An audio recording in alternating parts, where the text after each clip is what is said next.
আপনারা দেখছেন তল্লি টিভি। নমস্কার, তল্লি টিভি পডকাস্টে আপনাদের সবাইকে স্বাগত। আমরা আসুন সুন্দর সমাজ গড়ি এই ভাবনাকে ছড়িয়ে দিতেই এই পডকাস্ট চ্যানেল করেছি।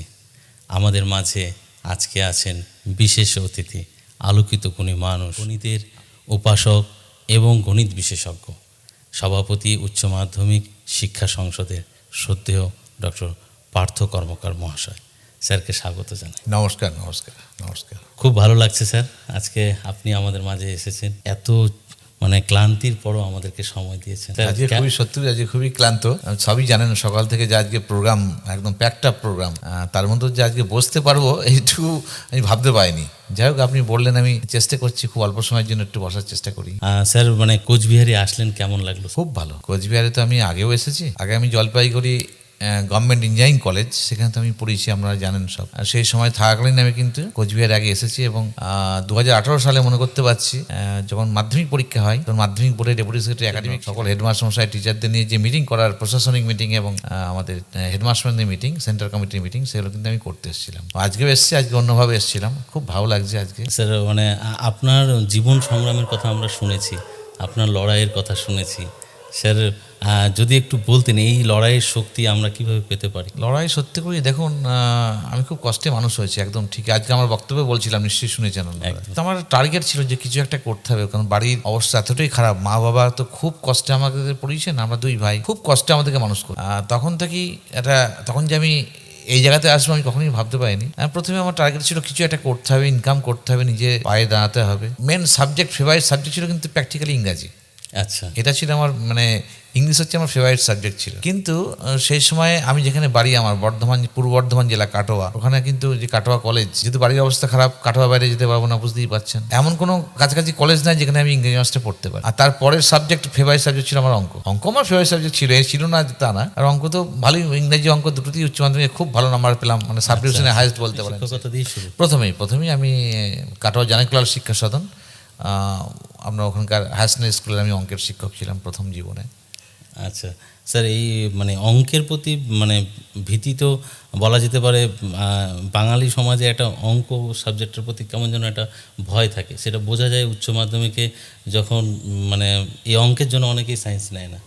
তো এই যে ভয়ের ব্যাপারটা স্যার, এটা কাটানোর সহজ উপায় কি? আপনি কিভাবে পরামর্শ দেবেন? অঙ্ক বিষয়টা না, কি বলবো, আমি দেখেছি, ধরুন মাধ্যমিকের রেজাল্ট আউট হলো, রেজাল্ট আউট হওয়ার পর ধরুন বাড়ি থেকেও বেড়াতে এসেছে, কত মার্কস পেয়েছিস, তারপরে জিজ্ঞেস করো অঙ্কে কত পেয়েছিস। প্রথমেই অঙ্কে কত পেয়েছিস, এটা ভয় ধরিয়ে দেয় যে অঙ্কটা কঠিন জিনিস, কঠিন সাবজেক্ট, অঙ্কে নাম্বার পাওয়া নাকি খুব কঠিন। এটা একটা, যার ফলে এই পারিবারিক একটাও কিন্তু ব্যাপার আছে, পারিবারিক ভূমিকা একটা আছে। অঙ্ক কিন্তু সব থেকে সোজা সাবজেক্ট, কিন্তু অঙ্ক খুবই সোজা সাবজেক্ট। অঙ্কটাকে না বুঝতে হবে, অঙ্কটাকে জানতে হবে। অঙ্কটা শুধু অঙ্ক ক্যালকুলেশন করলে হবে না, অঙ্কটাকে আমি দেখেছি অনেক ছাত্রছাত্রী, গার্জেনরা, অনেক সময় ছাত্রছাত্রীরা ওই অঙ্কটাকে একটা অঙ্ক দিল, এই ফর্মুলা দিয়ে প্র্যাকটিস করলে অঙ্কটা মিলে গেল, পরীক্ষায় নাম্বার পেয়ে গেল। এতে কিন্তু অঙ্কটা শেখা হয় না। অঙ্ক শিখতে গেলে তার কনসেপ্ট ক্লিয়ার করতে হবে, তার থিওরিটিক্যাল জায়গাগুলো ভালো করে বুঝতে হবে। কি বলবো, সে লসগু গসগু শিখছে, তা লসগু জিনিসটা কি, গসগু জিনিসটা কি, ল সা গু, প্রতিটি জায়গাগুলো ক্লিয়ার করে করে 3টে সংখ্যা দিল। লঘিষ্ঠ সাধারণ গুণিতক লসাগু, আর গসগু ক্ষেত্রে হচ্ছে গরিষ্ঠ সাধারণ গুণনীয়ক। তা সেক্ষেত্রে গুণনীয়কের কনসেপ্ট, গুণিতকের কনসেপ্ট, এই জিনিসগুলো না ছাত্রছাত্রীদের যদি খেলার ছলে নানাভাবে শেখানো যায়, এবং বিশেষ করে অঙ্ককে যদি গণিত বিষয়টাকে যদি ভিজুয়ালাইজ করানো যায়, চোখে দেখাতে হবে। চোখে যতক্ষণ না দেখাতে না পাচ্ছেন, তার মধ্যে কিন্তু সেটা কিন্তু ক্লিয়ার কনসেপশন তার কিন্তু হবে না। অঙ্ককে চোখে দেখাতে হবে।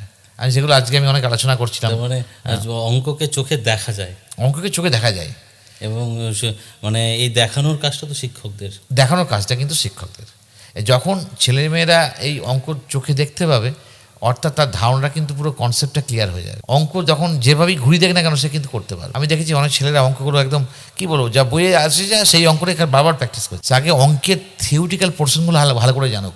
থিওরিটিক্যাল পোর্শন যে চ্যাপ্টারটা করানো হচ্ছে, আমি গার্জিয়ান বা ছাত্রছাত্রীদের রিকোয়েস্ট করব, যে বিষয়টা আপনারা পড়াচ্ছেন বা ছাত্রছাত্রীকে বলছি, যে বিষয়টা তুমি পড়ছো তার থিওরিটিক্যাল জায়গাটা ভালো করে পড়ো। যদি আমি সমাধান করতে যাই, সমীকরণের সমাধান, সমীকরণ কাকে বলে, সমীকরণ জিনিসটা কি, অঙ্কের বাজারে সমীকরণ কত রকমের আছে, কোন সমীকরণটাকে কি বলে, যেমন একঘাত সমীকরণ, দ্বিঘাত সমীকরণ, ঠিক আছে, তারপরে সাইমালটেনিয়াস লিনিয়ার ইকুয়েশন, সহ সমীকরণ, ঠিক আছে, মানে এক্স ওয়াই দিয়ে, পুঙ্খানুপুঙ্খ মানে ছোট ছোট বিষয়গুলোকে গুরুত্ব দিতে হ্যাঁ গুরুত্ব দিতে হবে এবং তার থিওরিটিক্যাল কনসেপ্টগুলো করতে হবে, যে যেটা বললাম কাকে বলে, কত রকমের সমীকরণ আছে, সমীকরণের সমাধান বলতে কি বোঝায়, সমাধান করছি কেন, এই থিওরিটিক্যাল ব্যাপারগুলো, তারপর সে অঙ্কে যাক। আমি দেখেছি বেশিরভাগ ছেলেমেয়ে না প্রথমেই অঙ্ক চলে গেল, এটা এই কর, এইভাবে কর, অঙ্কটা হয়ে গেল, মিলে গেল, পরীক্ষায় নাম্বার পেলো, ছেলে মেয়ে মা বাবা দাদু দিদা সবাই খুশি, কিন্তু অঙ্কটা কিন্তু শিখতে হবে। কিন্তু আমার বক্তব্য, অঙ্ক শিখে তুমি নাম্বার পাও, কাউকে শেখানোর এক জিনিস। আমি অঙ্ক ভালো জানি মানে এই না যে তাকে আমি ভালোভাবে সব শেখাতে পারবো, মানে স্কোর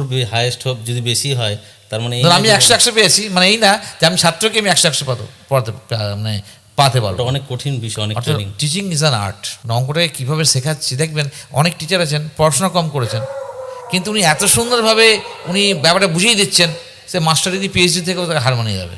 বিএসসি পাস টিচার, কথা আমি বলছি। প্রথম থেকেই বলবো গার্জেনদেরকে বলবো অঙ্কের বেসিক জায়গাগুলো যেন ক্লিয়ার করে পড়ে, মুখস্থ যেন না করে। মুখস্থ করলে কিন্তু বিপদ। আমি দেখেছি উপপাদ্য ছেলে মুখস্থ করছে, হ্যাঁ এটা অনেক ক্ষেত্রে দেখা যায়। উপপাদ্য মুখস্থ করলে হয়, মুখস্থ করার জিনিস সম্পাদও করে নিয়ে মানে এমনভাবে করে প্র্যাকটিস, একদম একদম একদম, মানে যে কোনো জিনিসটাকে বুঝে ক্লিয়ার কনসেপ্ট নিয়ে কিন্তু যেতে হবে, মানে কনফিডেন্ট হতে হবে যে, এবং পরীক্ষার সময় যখন ঢুকবো যে আমি অঙ্ক সব জানি, অঙ্ক আমি সব পারবো, এই আই অ্যাম দ্য বেস্ট, এই মানসিকতা নিয়ে তাকে কিন্তু হলে ঢুকতে হবে। এবং অঙ্ক যখন কষার সময় ভাবতে হবে আই অ্যাম দ্য বেস্ট, আমি অঙ্কটা দিয়েছি, আমি করবোই, পারবো আমি। সেলফ কনফিডেন্সের খুব দরকার, দারুণ কথা বলে, সেলফ কনফিডেন্সের খুব দরকার। এই সেলফ কনফিডেন্সটা চাই, এবং শিক্ষকরা যদি সেইভাবেই যদি এই স্যারের কথা যদি বাস্তবায়িত করা যায় এই শিক্ষাক্ষেত্রে, তাহলে কিন্তু অঙ্ক আর জটিল থাকবে না, সহজ হয়ে যাবে। হ্যাঁ, আবার এটাও দেখবেন যে অঙ্ক যদি ধরুন কেউ না পারে, অনেক সময় দেখেছি আমি, অনেক সময় বাবা মা অঙ্কটা পারছিস না, তোর দ্বারা কিচ্ছু হবে না, এটা কিন্তু গার্জেনদের কখনো বলা উচিত না, আমি তোর দ্বারা কিছু হবে না। যখন কেউ অঙ্ক না পারে না, আমি অ্যাজ টিচার আমি বলি, কোন জায়গাটা বুঝতে পারছিস না, এটা কোনো ব্যাপারই না, তুই কেন ধরুন অঙ্কে নম্বর কম পেয়েছে, তুই অনেক সময় বকাবকি করি না, তুই অঙ্কে মাত্র 50-এর মধ্যে, কথা বলছিস, কোনো সামিটিভ পরীক্ষায় ধরুন 50-এর মধ্যে তুই 15 পেয়েছিস, কিছুই জানিস না, একদম কিন্তু করে বলা উচিত না। যদি কম নাম্বার পায় তাকে পাশে বসিয়ে কেন সে কম নাম্বার পেয়েছে, কোন জায়গাগুলো ভুল করেছে সেটা আইডেন্টিফাই করে তার সঙ্গে বসে, আমি যখন পড়াবো একটা 5-এর ছেলেকে, আমি ধরুন পিএইচডি ডক্টরেট ম্যাথামেটিক্স এমএসসি সব ভুলে যেতে হবে, আমাকে ভাবতে আমি কিন্তু ক্লাস 5-এর ছাত্র, আমাকে ওর লেভেলে নামতে হবে। তো ওর যে জায়গাগুলো গ্যাপ আছে সেই জায়গাগুলো পূরণ করতে হবে, প্রয়োজনে তাকে অ্যালোপ্যাথিক ট্রিটমেন্ট না দিয়ে হোমিওপ্যাথিক ট্রিটমেন্ট দিতে হবে তাকে, যেমন পারবে। যে জায়গাগুলো আটকাচ্ছে সেগুলো ক্লিয়ার কনসেপ্ট করে যদি করা যায়, মানে আমাদের মেন সমস্যা যে অঙ্কের যে 4 রুলস ইন ম্যাথামেটিক্স যেটা বলে, যোগ বিয়োগ গুণ ভাগ, এগুলো খুব ভালোভাবে আগে শেখা উচিত। প্রথমে সংখ্যার যোগ বিয়োগ গুণ ভাগ, তারপর ভগ্নাংশ যোগ বিয়োগ গুণ ভাগ, দশমিক ভগ্নাংশ যোগ বিয়োগ গুণ ভাগ, অ্যালজেব্রার যোগ বিয়োগ গুণ ভাগ। অঙ্ক থেকে ভালোবেসে পড়তে হবে, কিন্তু ভালোবাসা, read with love, do mathematics with love. আর শুধুমাত্র কি বলবো, অঙ্ক কষলে হবে না, পড়তেও হবে, অঙ্কটাকে জানতে হবে। স্যার অঙ্কে বেশি নম্বর পাওয়া বা স্কোর করা মানে কি সে বুদ্ধিমান ছাত্র? না, কখনোই আমি তা মনে করি না। যা অঙ্কে নাম্বার পাওয়া, দেখুন আমি বলছি, অঙ্কে আমি কিছু অঙ্ক করলাম, অর থাকে কিছু একটা চ্যাপ্টার করলামই না, ওই যেটা অর থাকে সেটা করলাম না, দুটোর মধ্যে একটা করতে হয়, যেটাকে করতে হয় সেটাকে আমি করলাম, আমি বলতে পারলাম। একটা চ্যাপ্টার বাদ দিয়েও কিন্তু আমি 100 পেতে পারি, আমি বলতে পারলাম। আমি সব চ্যাপ্টার না করেও, কিছু অঙ্ক না করেও কিন্তু আমি 100 পেতে পারি, কারণ অর থাকে আমার। যার ফলে আবার নাম্বার পাওয়া এক জিনিস বললাম, নাম্বার পাওয়ানো এক জিনিস, মানে এটাই সাধারণ কনসেপশনে চলে গেছে। মানে অনেকেই যখনই মার্কশিট দেখা হয়, এখনও আমি দেখি অঙ্কে কত পেয়েছে, অঙ্কের মার্কসটা দেখে বিচার করার চেষ্টা করা হয় যে এই ছাত্র বা এই ছাত্রীটি কতটা বুদ্ধিমান। তো এটা কি মিসকনসেপশন? না, মিসকনসেপশন বলবো না, এটা আমরা যখন বিএড পড়েছি তখন মাস্টারমশাইরা বলতেন যে অঙ্ক যারা পড়েছিস তারা যে কোনো সাবজেক্টে পড়ে নিলেই তারা কিন্তু বুঝতে পারবে জিনিসগুলো, এরকম বলতেন। তা অঙ্ক তো একটা লজিক, অঙ্কের কি বলবো দেখবেন, এবং অঙ্ককে এমন জায়গায় নিয়ে যায় যে মাধ্যমিক কোনো রকমে হয়ে গেলে ব্যাস অঙ্ক নিয়ে আমি আর পড়বো না, অঙ্কটা কখন আমি ছেড়ে দেবো বইগুলোকে।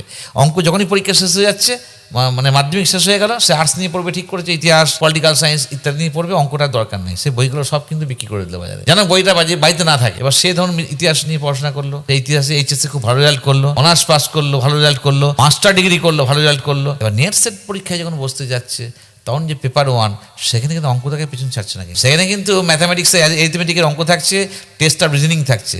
টেস্ট অফ রিজনিং মানেই হচ্ছে অঙ্কে যে ভালো সে এবং লজিকটা ক্লিয়ার থাকবে। লজিক ক্লিয়ার থাকবে, যে অঙ্কে ভালো, অ্যারিথমেটিক ভালো, তার কিন্তু ডেটা ইন্টারপ্রিটেশন একটা পার্ট আছে একদম। আপনার নেট সেটের ক্ষেত্রে।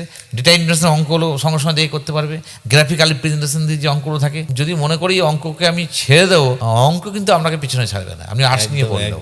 এখন অনেক যেমন এই শিক্ষা বিজ্ঞানে এখানে রাশি বিজ্ঞান চলে আসছে, মানে অনেক অ্যাডভান্স হয়ে গেছে ইকোনমিক্সে, হ্যাঁ। মানে প্রত্যেকটা জায়গায় মানে এমনকি জিওগ্রাফিতেও। ম্যাথামেটিক্স হচ্ছে একটা হোটেলের লবণ, সব রকমের জিনিসপত্র আছে, লবণ না দিলে খাবারের টেস্ট হবে, লবণ না দিলে খাবারের টেস্ট হবে না। অঙ্ক তাই, বিভিন্ন সাবজেক্টে রিসার্চ করছে, বড় বড় জায়গায় যাচ্ছে, যখনই সেখানে ম্যাথামেটিক্স স্ট্যাটিস্টিক্স লাগাচ্ছে, সেই যে রিসার্চে যে পেপারটা কাজ করছে মাত্রা পেয়ে যাচ্ছে। অর্থাৎ অঙ্ক কিন্তু একটা হোটেলের লবণ, তার সমস্ত সাবজেক্ট যার যখন দরকার হয় সে তখন সেই লবণ দেখবেন পরিমাণ মতো দিতে হবে, কিন্তু বেশি দিলেও খেতে পারবে না, আর কম দিলেও মনে হবে যে বিস্বাদ হয়ে, পরিমাণ মতো লবণটাকে নিয়ে নিতে হবে। বলছি অঙ্ক বা এই গণিতের ক্ষেত্রে মানে সমাজ জীবনে সের গুরুত্ব কি, মানে এটা সাবজেক্টটাকে যদি বাদ দেওয়া যেত তাহলে কি প্রভাব পড়তো এই সমাজে? দেখুন, অঙ্ক ছাড়া তো আমরা একটা মুহূর্ত এগোতে পারি না, একটা মুহূর্ত আমরা মানে প্রত্যেকে আমি বলি, ধরুন আমি আগের বছর কাশ্মীর গেছি, তা কাশ্মীর যাওয়ার পর আমি ঘোড়া কোনোদিন সেভাবে চাপতে ভয় পেতাম, চাপতাম, কিন্তু ওখানে তখন বুঝতেই পারছি না, এমন কোনো জায়গা, এমন কিছু কিছু জায়গা আছে ঘোড়ায় না চেপে কোনো উপায় নাই, চাপতেই হবে। আমি চাপলাম, এবার এবং আমি উঠছি, আমি ভাবছি এই বোধহয় ঘোড়াটা পা বোধহয় মানে হ্যাঁ পা বোধহয় ফেলে দেবে, আমি বোধহয় উল্টে পড়বো, মানে এমন অবস্থা, ওইটুকু সরু রাস্তার মধ্যে যাচ্ছে ঘোড়াটা, পা ফেলে আমি ভাবছি পড়ে যাবো, কিন্তু ও কিন্তু পড়ছে না, ও কিন্তু একটা সেই ম্যাথামেটিক্স কিন্তু অজান্তে সে কিন্তু অঙ্ক কষে যে কতটা পর্যন্ত আমি পাটা ফেলবো যাতে আমি খাদে পড়বো না, সে কিন্তু সেইভাবে কিন্তু রাস্তায় যখন যাবেন দেখবেন যারা ভিক্ষা করছে, পড়াশোনা সেভাবে করেনি, খুব গরিব মানুষ ভিক্ষা করছে, যাচ্ছে আস্তে আস্তে, বা অন্ধ ব্যক্তি যাচ্ছে, অন্ধ ব্যক্তি ভিক্ষা করছে, ট্রেন টপকাতে হচ্ছে, দেখবেন ঠিক মানে ওরা কিন্তু মেজারমেন্ট ঠিক করে নেয়, কেউ হেল্প করলে কোনো মেজারমেন্ট করে নেয়, ওই যে সে কিন্তু পড়াশোনা করেনি, সে পড়াশোনায় করেনি, কোনোদিন বই ছইনি, কোনোদিন এবিসিডি যায় না, 1 2 3 4 যায় না, সে ঠিক। আমি সল্টলেকে থাকি, সল্টলেকে মাছ কিনতে গিয়ে একদিন জিজ্ঞাসা করছিলাম কত হলো, ও কিন্তু মুহূর্তে এদিকে থেকে তাকিয়ে মুহূর্তে কিন্তু ক্যালকুলেশন করে এক্স্যাক্ট দাম বলে দিল। না বাবু আমি পড়াশোনা করিনি, আমি কি করে হিসাব করলে, আমাদের হিসাব আছে একটা, ওর মেন্টাল হিসাব আছে, কিন্তু মেন্টাল ক্যালকুলেশন, ও কিন্তু অঙ্ক করছে, অঙ্ক ছাড়া কেউ বেরোতে পারবে না, কোনো মতে বেরোতে পারবে না। আর জীবনে অঙ্ক যেখানে আছে সেখানে সব কিছু সুন্দর, অঙ্ক মানেই সুন্দর। এই যে ঘরটা আছে, এই ঘরটা দেখুন একটা, দেখুন শুধু ম্যাথামেটিক্যাল ফর্মে আছে, এই ধরুন যেটা আপনার যে পডকাস্টে যেটা লেখা আছে রেক্ট্যাঙ্গুলার শেপ, সুন্দর একটা, যদি রেক্ট্যাঙ্গুলার শেপ না খুব একটা অড শেপ হতো দেখতে ভালো লাগতো না, সবকিছু তাই দেখুন সার্কেল আছে, দেখুন লম্ববৃত্তাকার চোখ দেখতে পাচ্ছি না কেন, অঙ্ক সব জায়গাতে আছে, কিন্তু অঙ্ক ছাড়া চলতে পারবে না, অঙ্ক এটা দারুণ কথা বললেন। এবং যে কোনো জায়গা থেকে দেখুন ছাত্রছাত্রীদের করতে হবে কি, আমাকে সাধারণ মানে শুধুমাত্র মানে বইয়ের পাঠ্য বই থেকে অঙ্ক শেখালে হবে না, কিন্তু বর্তমানে ফর্মেটিভ ইভালুয়েশন, সামেটিভ ইভালুয়েশন, ঠিক আছে, ধরুন 90 ডিগ্রি কোণের কনসেপ্ট, দুটো সরলরেখা প্যারালাল, দুটো স্ট্রেট লাইন প্যারালাল, ঠিক আছে, ঘর থেকে দেখো, ঘরের আপনি কর্নার দিয়ে দেখেন ওইটার সঙ্গে ইঞ্চিটা এই দুটো লাইন কিন্তু প্যারালাল, দেখতে পাচ্ছিস, ওইখানে কিন্তু 90 ডিগ্রি কোণ উৎপন্ন হচ্ছে, দুটো স্ট্রেট লাইন ধরে 90 ডিগ্রি কর্নারে 90 ডিগ্রি কোণ উৎপন্ন হচ্ছে। একটা দেখ ফ্যান ঘুরছে, ফ্যানের পুরো যদি ঘরে 360 ডিগ্রি কনসেপ্ট পাচ্ছি, 360 ডিগ্রি তাকে তো আমি অঙ্কের মধ্যে দেখাচ্ছি না কোনোদিন, কিন্তু ফ্যানের মধ্যে ফ্যানের মাঝে এখানে স্টার্ট করছে, এখানে স্টার্ট করে আবার যতটা যখন এলো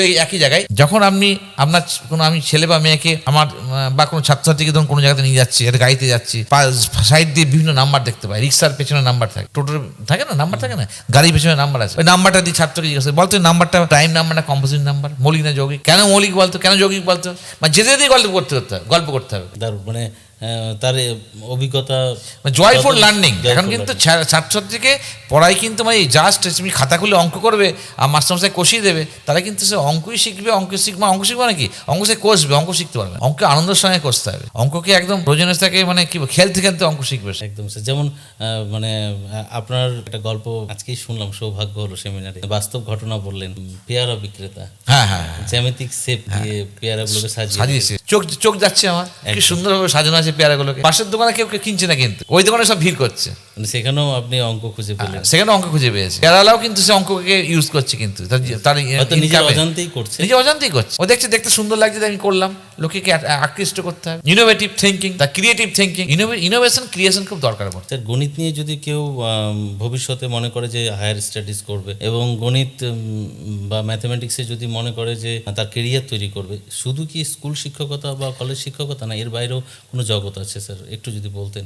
প্রচুর জগৎ। দেখুন, আমি এটা বললেন বলে মনে পড়ে যাচ্ছে, আমি যখন উচ্চ মাধ্যমিকে অঙ্কে খুব ভালো রেজাল্ট করলাম এবং যখন আমার এক মানে রেজাল্টের দিনে আমার এক বন্ধুর বাবার সঙ্গে দেখা হলো, সেই বন্ধুর রেজাল্টটা খুব খারাপ ছিল, সেই জন্য সেই বন্ধু ঘরের ভেতরে বসেছিল। আর বাবা মানে আমার কাকু সম্পর্কে আমাকে জিজ্ঞাসা করছে যে পার্থ কি পড়বি, কি করবি কি না। আমি তখন তাকে বললাম যে আমি অঙ্ক নিয়ে পড়বো। তখন উনি বললেন যে অঙ্ক নিয়ে পড়ে কি হবে, দেখছিস না পাড়ার এই বাপ্পা ও জয়ন্ত অঙ্ক অনার্স পড়ে কি করছে, বাড়ি বাড়ি টিউশন পড়তে যাচ্ছে, কটাকা ইনকাম করে জীবনে, কিচ্ছু হবে না অঙ্ক পড়ে। কিন্তু সেটাকে আমি শুনিনি। আমি বললাম যে কাকু অঙ্ক না পড়ে কি হবে সবাই জানে, কিন্তু পড়লে কি হবে আপনি জানেন না, আমি কাজে অজানার উদ্দেশ্যে যায় না কেন, বুঝতে পেরেছেন? ওই দিন যদি ডিমোটিভেট হয়ে যেতেন হ্যাঁ, তাহলে আপনাকে আমরা পেতাম না এইভাবে। হ্যাঁ, আমি কিন্তু না মানে সর্বদা পজিটিভ জায়গাটা খোঁজার চেষ্টা করি। না, এটাই স্যার আপনার মধ্যে হ্যাঁ, বিশেষত্ব। আমি সর্বদা আমার মধ্যে নেগেটিভিটি আছে, আপনার মধ্যে সকল মানুষের মধ্যে পজিটিভ নেগেটিভ থাকবে। আমি অলওয়েজ সকলের সঙ্গে মেশার চেষ্টা করি, সকলের পজিটিভ জিনিসটা গ্রহণ করি, নেগেটিভগুলো ধরি না আমি, এবং সর্বদা পজিটিভ হতে হবে।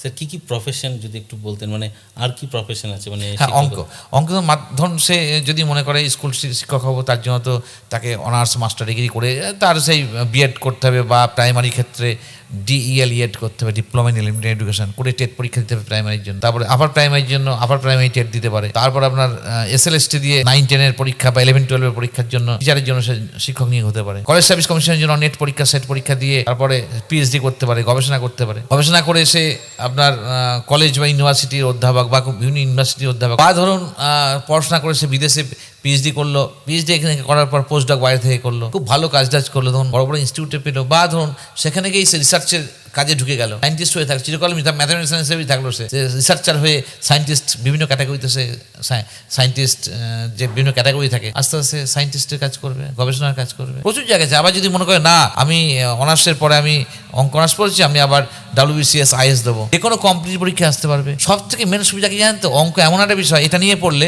বিভিন্ন কম্পিটিটিভ পরীক্ষায় আমরা জানি যে কোনো কম্পিটিটিভ পরীক্ষায় এগিয়ে থাকবে। কেন বলুন তো, সেখানে থাকে টেস্ট অফ রিজনিং, সেখানে থাকে এরিথমেটিক, সেখানে থাকে ইংরাজি, সেখানে থাকে হচ্ছে GK, কারেন্ট অ্যাফেয়ার্স। অঙ্ক ভালো মানে সে অটোমেটিক কিন্তু তার টেস্ট অফ রিজনিং, ম্যাথামেটিক্স সে কিন্তু এগিয়ে গেল, পুরোটা কোনো প্রিপারেশন দরকার হচ্ছে না। এবার যারা অঙ্কে ভালো হয় সাধারণভাবে ইংরাজিতেও ভালো হয়, আর GK কারেন্ট অ্যাফেয়ার্স একটু পড়ে নেবে, তারা তো ভালো হবেই, একটু পড়ে নেবে, তাদের কিন্তু কোয়ালিফাই করার চান্সটা দেখবেন। যারা অঙ্কটাকে একটু কম কষে থাকে তাদের জন্য কম্পিটিটিভ পরীক্ষার জন্য প্রচুর পরিশ্রম করতে হয়, নতুন করে শিখতে হয়, তারপরে তারা কিন্তু কম্পিটিটিভ পরীক্ষার ক্ষেত্রে একটু ভালো স্কোরিং করার বা এগিয়ে থাকার একটা চান্স থাকে যারা অঙ্ক। আমার মনে হয় স্যার বলছি মানে অনেক আলোচনা হলো, আপনার অনেক ইউটিউব ভিডিও দেখেছি এবং আমি বেশ কয়েক বছর ধরে মানে আমি নিজেও মোটিভেট হয়েছি স্যারের ভিডিও দেখে। তাই একদম স্যার।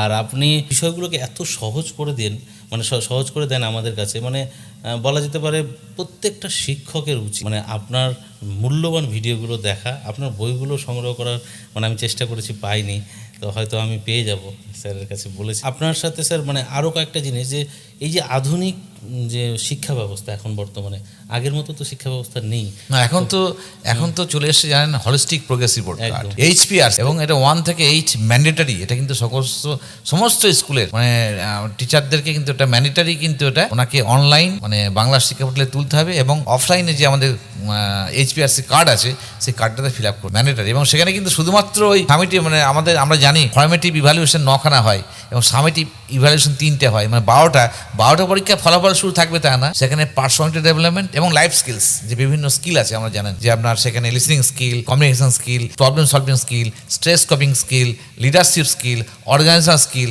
এইরকম যে 15টা স্কিলের কথা বলা আছে, এই স্কিলগুলোকে কিন্তু সব মানে কি বলবো মানে তার কোন স্কিল কেমন বিভিন্ন গ্রেড কিন্তু দিতে হচ্ছে প্রতি ক্লাসের, বুঝতে পেরেছেন? এবং কোন শাখায় সে মানে পারদর্শী, কোন শাখাতে অঙ্কের ধরুন কেউ অঙ্কেতে খুব ভালো, অঙ্কে খুব ভালো লিখে রাখছে, কেউ ইংরাজিতে ভালো লিখছে, কেউ হাতে লেখা খুব ভালো, কেউ ধরুন গার্ডেনিংয়ে কাজ করতে পারে ভালো, কার কোনটা ভালো লাগে সেটা কিন্তু ওই আপনার হলিস্টিক প্রোগ্রেস রিপোর্ট কার্ডে কিন্তু মেনশন করা থাকে। ভবিষ্যতে না গার্জেনরা হলিস্টিক প্রোগ্রেস রিপোর্ট কার্ড থেকেই বুঝতে পারবে যে আমার ছেলে মেয়েকে কোন দিকে আমি মানে কোন ট্র্যাকে নিয়ে যাবো, কোনটা ভালো লাগার বিষয়। মানে বলা যেতে পারে আমাদের যে ডিএনএ ভেতরে থাকে, কিন্তু মানে এই হলিস্টিক রিপোর্ট কার্ডে সেই ডিএনএ ছাপগুলো বোঝা যাবে, একদম মানে বোঝা যাবে বৈশিষ্ট্য আছে, কি বৈশিষ্ট্য আছে, কি করলে ভালো হয়, সম্ভাবনা আছে আগামীতে কি সিদ্ধান্ত নেওয়া যাবে যদি তার হলিস্টিক রিপোর্ট কার্ড দেখা যায়, তাহলে সহজেই সেই ছাত্রটি বা ছাত্রীটি সম্পর্কে একটা সম্যক ধারণা। এটা কিন্তু উদ্দেশ্য স্যার, মানে যেহেতু এখন আধুনিক শিক্ষা ব্যবস্থা সেই গতানুগতিক চিন্তাধারার বাইরে এসে, এবং আপনি বলছেন যে গণিতকে দেখবে, চোখের সামনে দেখবে, ভিজুয়ালাইজ। তো শিক্ষকদের উদ্দেশ্যে স্যার কি বলবেন, কি বার্তা থাকবে যে গণিত যারা শেখাচ্ছেন, বিশেষ করে শুধু গণিত না, আমি বলবো গণিত তো বটেই, সমস্ত বিষয়কেই কিন্তু তাদের মানে তাদেরকে খুব মানে ভিজুয়ালাইজ করার ব্যাপারটাকে মাথায় রাখতে হবে। ধরুন আমি বললো যে আমাকে একটা কোনো জায়গার রাজধানীর নাম বললো, এই দেশের রাজধানী এই, কিভাবে এমন মুখস্থ করছি এখন, এতগুলো দেশ রাজধানীকে মনে রাখা সম্ভব 20 বছর পর বলতে পারবো? কিন্তু যে রাজধানীতে আমি গিয়েছি, একবার নিজে গিয়েছি, ধরুন সিকিমের রাজধানী কি গ্যাংটক, ধরুন হয় তিনি গিয়েছেন বা তার পরিচিত কেউ গিয়েছে, বা একবার গেলেই তার মনে থাকছে গ্যাংটক, অর্থাৎ তার ভিজুয়ালাইজ কোনদিন সে ভুলবেন। যে একটা জায়গাতে কোনোদিন যায়নি, পড়লো, সেক্ষেত্রে কিন্তু তার মনে রাখার কিন্তু অনেক রুল আছে, জানেন তো? আবার পড়া মুখস্থ করার রুল আছে, এটা নিয়ে পরে একটা ভবিষ্যৎ হলে একটু স্যার যদি বলতেন। পড়ার আবার রুল আছে অনেক, কিভাবে সে মুখস্থ করবে। মানে আমি দেখেছি ছাত্রছাত্রীরা মুখস্থ করে, আমার মা বাবারা দেখবেন কি বলে, পড়া কর মুখস্থ পড়া হয়ে গেছে, তো মা বাবা বলে রিভিশন করার নির্দিষ্ট নিয়ম আছে, মুখস্থ করার নির্দিষ্ট নিয়ম আছে।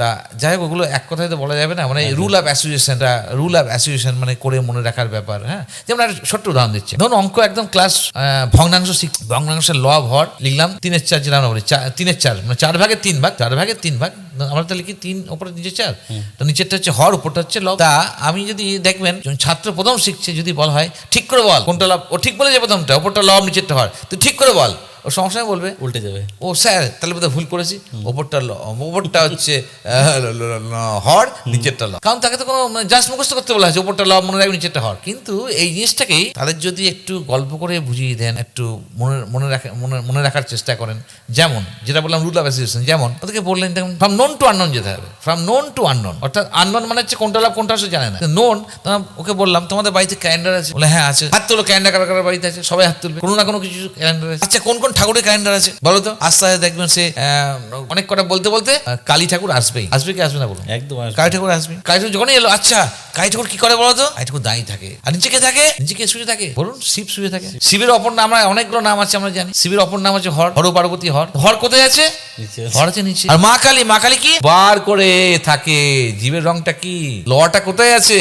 লটা আছে উপরে। আর শিব কোথায় আছে, মানে হর কোথায় আছে? হর আছে নিচে, অর্থাৎ উপরটা ল। জাস্ট এই গল্প যদি মাস্টারমশাই বা কোনো গার্জিয়ান তার ছেলে মেয়েকে যদি লব হরের কনসেপ্টে বলে দেয়, ও কোনটা লব কোনটা হর, আর কোনদিন কি ভুলবে বলুন? ভুলতে পারবে না, চাইলেও ভুলতে পারবে না। যার ফলে আমাদের যখন পড়তে হবে বিভিন্ন জিনিস মনে রাখার জন্য এরকম প্রচুর পদ্ধতি আছে, কিন্তু জানতে হবে। যেমন রচনা, আমি কথা বলছি, আপনিও মাধ্যমিক পরীক্ষা দিয়েছেন, আমিও মাধ্যমিক পরীক্ষা দিয়েছি, আমি অনেক আগে দিয়েছি আপনি আমার অনেক পরে দিয়েছি। মাধ্যমিক রচনা তো নিশ্চয়ই জানেন 15টা থেকে 20টা মাস্টারমশাই সাজেশন করি, তো আমরা মুখস্থ করেছি, গিয়ে পরীক্ষা দিকে একটাও বলতে পারবেন আপনি? একটাও বলতে পারবেন? কি পড়েছি তা মনে করতে পারবো না। স্যার আপনার সময় 15-20টা ছিল, আমার সময় 5-6টা, 5-6টা, সেটা থেকে কমন চলে এসছে। কিন্তু রচনা কি মুখস্থ করে করার জিনিস? নিজে লিখতে হবে, তো রাইটিং গুলো শেখাতে হবে, শিখতে হবে তো আমাদেরকে। আমি দেখেছিলাম এক জায়গায়, সত্যি কথা বলবো, মানে ইংরাজিতে প্রেসি মাস্টারমশাই নোট দিচ্ছে, প্রেসিটা দেখে আমি নোট দিচ্ছি, লিখে নেয়, আমি ঘাবড়ে গেছি। আমি আজকের কথা বলছি না, আমি যখন ছাত্র ছিলাম, আমি 80 দশকের কথা বলছি না, এখানে তো আমি ইংরেজি শেখা যাবে না, ইংরেজি আমার ফেভারিট সাবজেক্ট। ইংরেজি প্রেসি তিনি বলে দিচ্ছেন কিভাবে লিখতে হয়, আমি মানে নোট দিয়ে দিচ্ছেন, প্রেসি নোট হয় বলুন? নিজে লিখবে, পড়ে বুঝবে, নিজে লিখবে। এই যে গ্যাপটা আর কি, গ্যাপটার জন্য অনেক ছাত্রছাত্রী যখন ইংরাজি দেখবেন, ইংরাজিতে নিজে লেখা অভ্যাস করতে হবে, তো নিজে লেখা অভ্যাস করতে হবে, যে নিজে যেন একটা পাতায় আমি আজকে ধরুন আমি কোচবিহার এসেছি, আজকে কোচবিহার সম্পর্কে আমার ছেলে যদি ক্লাস 4, 5, 6-এ পড়ে, তো লেখ, বাংলাতে লেখ, ইংরাজিতে লেখ, কোচবিহারতে এসছিস, কি দেখলি, কি হলো, কি তোর এক্সপিরিয়েন্সটা শেয়ার কর, লেখানোর অভ্যাস কর, নিজে লেখানোর অভ্যাস। মুখস্থ দিন নাই।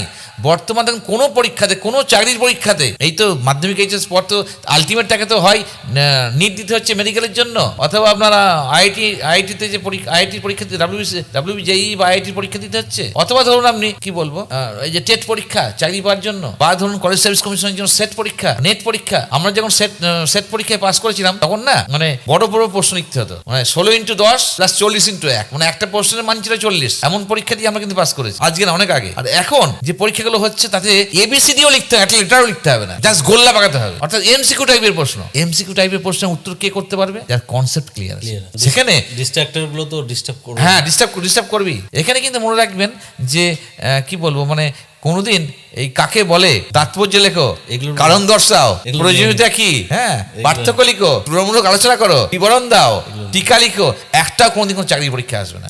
অনেক গার্জেনরা, টিচার গার্জেনরা কোন টিচারকে ভালো মনে করেন, কোন টিচারকে পছন্দ করেন? যে টিচারের সাজেশন নোট পরীক্ষায় পুরো কমন আছে। ছুটে যাচ্ছে কোনো একজন টিউটরের কাছে, বেকার ছেলে ধরুন তার টিউশন পড়াচ্ছে, তার কাছে যাচ্ছে ছুটে, তিনি ভালো পড়াচ্ছেন, কিন্তু ওই যে সাজেশন করে দিচ্ছেন এগুলো পরে এই প্রশ্নগুলো দিচ্ছি। আমি ধরুন ডাক্তারি পড়ি, এবারে কিডনি থেকে প্রশ্ন এসছে, তাহলে কিডনি আসবে না, পরে হার্ট থেকে প্রশ্ন আসবে, হার্টটা ভালো করে করি। তো ডাক্তারি করার সময় তার কি অবস্থা হবে? সাজেশন করলে হবে? ইঞ্জিনিয়ারিং এর ক্ষেত্রেও কি সাজেশন করলে হবে? অঙ্কের অ্যাপ্লিকেশন কোন জায়গায় কি আমি যোগ করলাম না, আমি গুণ পারবো? তার মানে শর্টকাট সাকসেসটা আমাদের বিপদের কারণ। কলকাতার কসবার কাছে বিজয়নগর হাই দুদিনের প্রোগ্রাম ছিল, সেই প্রোগ্রামে চিফ গেস্ট আমি ছিলাম। টপিক ছিল এই স্মার্টফোন, এটার মানে সুবিধা অসুবিধা, ছাত্রছাত্রীদের কি সুবিধা করছে কি অসুবিধা করছে, যেটা নিয়ে আমি এখন আলোচনা করছি। এবং সেখানে যিনি মানে এই প্রোগ্রামটা কনভেনার ছিলেন, উনি এত সুন্দর প্রোগ্রামটা ডিজাইন করে প্রোগ্রামটা করেছেন না, যেসব ছাত্রীরা ছিল প্রোগ্রামে। আমি আপনাকে সেখান থেকে আমি একটি কথা বলবো, আমি আমার ইন্ট্রোডাকশনে সেখানে আমি চিফ গেস্ট হিসেবে গিয়েছিলাম, চিফ পেট্রন হিসেবে আমি কিছু কথা বলার চেষ্টা করেছি। স্মার্টফোন নিয়ে দেখবেন বাবা মারা বলে এই স্মার্টফোন ছেলেদের জীবনকে শেষ করে। তো আমি মনে করি, ব্যক্তিগতভাবে মনে করি, এই স্মার্টফোন ছাড়া আমি একটা পা এগোতে পারবো না, আমি ইউজ না করলে পিছিয়ে যাবো, আমি ওয়ার্ল্ডের সঙ্গে মানিয়ে চলতে পারবো। হ্যাঁ, তবে স্মার্টফোনে আমি কিছুদিন আগে একটা প্রোগ্রামে একটা টেলিভিশনের প্রোগ্রামে আমাকে ইনভাইট করেছিল, আমি গিয়েছিলাম সেখানে। সেই প্রোগ্রামটা শুরুর আগে না দুজনকে পুরস্কৃত করা হলো। কোন দুজনকে জানেন তো? দুইটি মেয়েকে, খুব গরিব ঘরের মেয়েকে। আমাদের একটি মেয়ে, তার বই কেনার সেভাবে পয়সা নাই, ভালো করে সে মানে বাড়িতে বাবার ইনকাম নাই, সে নিট পরীক্ষায় কোয়ালিফাই করেছে শুধুমাত্র এই মোবাইলের অ্যান্ড্রয়েড সেট ব্যবহার করে। ইউটিউবের পড়াগুলো নিয়ে সে কিন্তু নোট করে করেছে কিন্তু, অর্থাৎ এই বলছি না, এখন এই ইউটিউবেও যা চাইবে, ধরুন একটা চ্যাপ্টার যদি কোনো একটা স্কুলে পড়ে, সে তো একটা টিচারের পড়াটা, আর ইউটিউবে কীভাবে ওই সাবজেক্টের ওই টপিকের কয়েকশো টিচারের লেখা মানে পড়াগুলো পাবে, সে বিভিন্ন ল্যাঙ্গুয়েজে পাবে, ইভেন কি বিদেশের সমস্ত কিছু।